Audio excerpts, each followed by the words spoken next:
असं असं एक आख्यायिका आहे की काळभैरवांना जेव्हा शंकरांनी हे केलं तुमचं कोतवाल, तर त्यांच्या मर्जीनुसार सगळं तिथे चाललं. ते मुख्य प्रमुख कोतवाल म्हणून तिथे ते मानले जातात. तर मग त्यांना एकदा लक्षात आलं की माझ्या परवानगीशिवाय गंगा येते तिथे, तर त्यांनी गंगा चढवली जाऊन डायरेक्ट.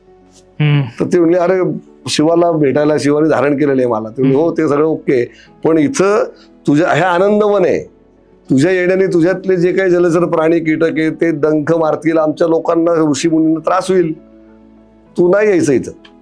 तर ती अरे असं कसं काय?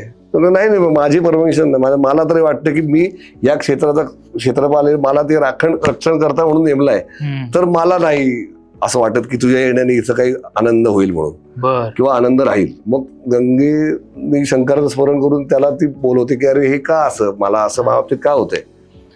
मग तो विचारतो, शंकर विचारतात त्यांना की का बाबा असं काय. तर म्हणतो की असं असं आहे प्रभू की ह्यांच्या येण्याने आपल्याला त्रासच होईल, खूप सारे डंख होतील, मगरी येतील, खेकडे येतील, प्राणी येतील, त्याच्यामुळे अजून खराब होईल.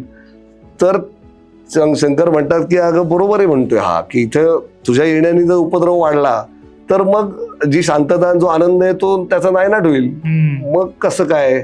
मग ती गंगामय्या त्यांना दोघांना समोर ठेवून आश्वासित करते की माझ्या इथे येण्याने कुठलाही उपद्रव होणार नाही याची मी खात्री देते आत्ताच. कुठलाही जलचर प्राणी, तसं आत्तापर्यंत आहे पण की गंगे काशीला गेला आणि मगरीने खाल्ला असं एकही म्हणजे मी तरी ऐकलेलं नाही किंवा कुठं उल्लेख नाही, किंवा असे कुठलेच असे वेगळे काही गोष्टी होत नाहीत. अनलेस तुम्ही स्वतः उडी मारली गंगेत आणि स्वतः वाहून जायचं असेल तर तो वेगळा विषय. पण गंगेच्या पाण्यातल्या आलेल्या कीटकांमुळे तुम्हाला काही तिथे झालंय.